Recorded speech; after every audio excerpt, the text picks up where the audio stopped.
Welcome to Rob Schmitt Tonight. It's a sad reality that we live in a society soaked in enough lunacy to take a full month to celebrate queerness when we only spend a single day celebrating the thousands killed in our wars.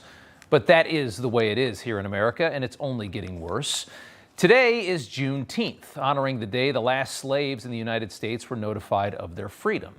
It's a new national holiday delivered to us by the grifters of Black Lives Matter, who perpetuate racial conflict to become personally wealthy, and white liberals eager to keep Black Americans transfixed on the perceived oppression of the world's most free and fair society.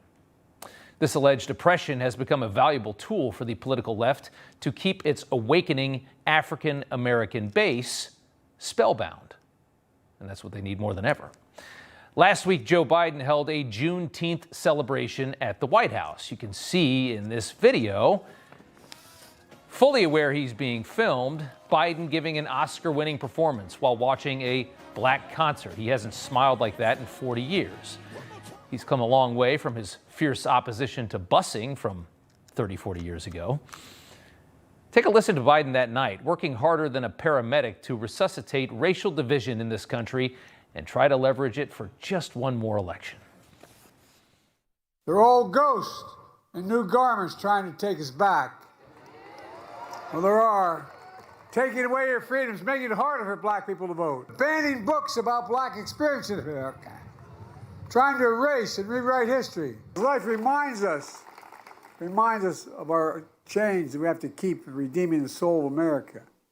Folks, that's what Juneteenth is all about. It's so embarrassing, the people that we let run this country. This is what politics looks like when a political party, though, begins bleeding a base that they've held on to for about 60 years. Black Americans awakening to the spell cast on them by LBJ all those decades ago, and it is panic mode at the White House, which released a new Juneteenth political ad today for Joe Biden and featuring Joe Biden. In this moment, how will we continue our legacy? How will we continue to define America? With our hard-earned rights under attack from those who look to divide the nation.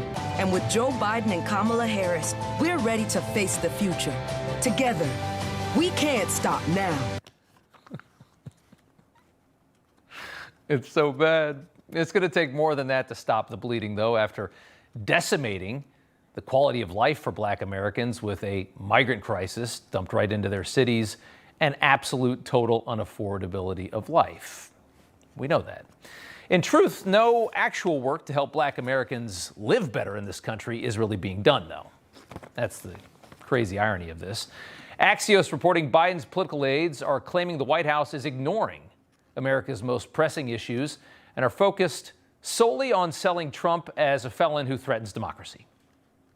Those aides are increasingly dubious about his theory for victory in November, which relies on voter concerns about J6, political violence, democracy, and Trump's character. Biden's top aide is now claiming by November, Americans will be solely concerned about democracy and January 6th. I don't know what kind of concoction he's got. That's Mike Donnell in there. They believe they can keep screaming democracy and win as they decimate your lives. And we're going to be so infatuated with democracy and January 6th by November that we're all just going to vote for Joe Biden. That's his top aide. On immigration, new polling shows nearly 40% of Democrats and more than half of Latinos now endorse the Trump plan for mass deportations. So that's what they're ignoring, right? 40% of their base wants mass deportations. More than half the Latinos in the country want mass deportations. And they think we're all going to be voting based on saving democracy and protecting democracy, which, ironically, some polls show Joe Biden is a greater threat to than Donald Trump. They are in trouble. And as you look at that poll behind me, watch an MSNBC host and a left-wing congresswoman attempt to explain away this absolutely insane CBS poll. You seem to see more, even Democrats, or at least a third of Democrats, and even Latinos in some cases, in favor of mass deportation. A lot of it depends on how you word it. If you say, do you want disorder at the border, or do you want people to just come in across the border? To your point, not to cut you, but let me read this to you. So this is the poll in favor of mass deportation. This was the question. It was, would you favor or oppose the U.S. government starting a new national program to deport all undocumented immigrants currently living in the U.S. illegally? Yeah. And so it's like it casts these people, but these are folks that are working in the meatpacking plants. That's right. They've been working. They've been here. So, I mean, that poll is like a shotgun blast to Pramila Jayapal, right? It's terrifying. So here she, it's just the wording, it's just a terribly worded poll. Okay, well, to Joy Reid's credit, she reads the question. The question is completely normal. And they have no idea what to say. Hey, you know what? Maybe people just don't want their country artificially filled with the third world, And maybe as hard as it is for them to imagine, maybe Americans of all political stripes don't care anymore what the elite nitwits like Jayapal think is racist and what they think is the way we should live.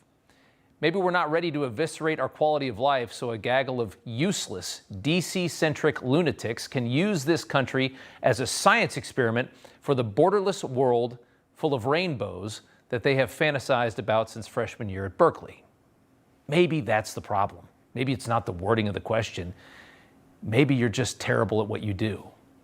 Clearer than ever is the absolute disconnect between the clowns who run this country and the normal people who are just trying to survive here in spite of them.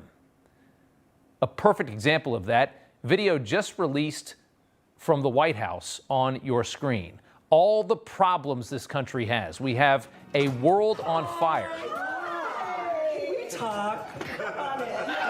This is what it looks like at the White House. This is what they care about. This is the only kind of crap that they push out anymore. It's all about race and whatever this is. Those are their priorities. As the country falls apart, as the world falls apart.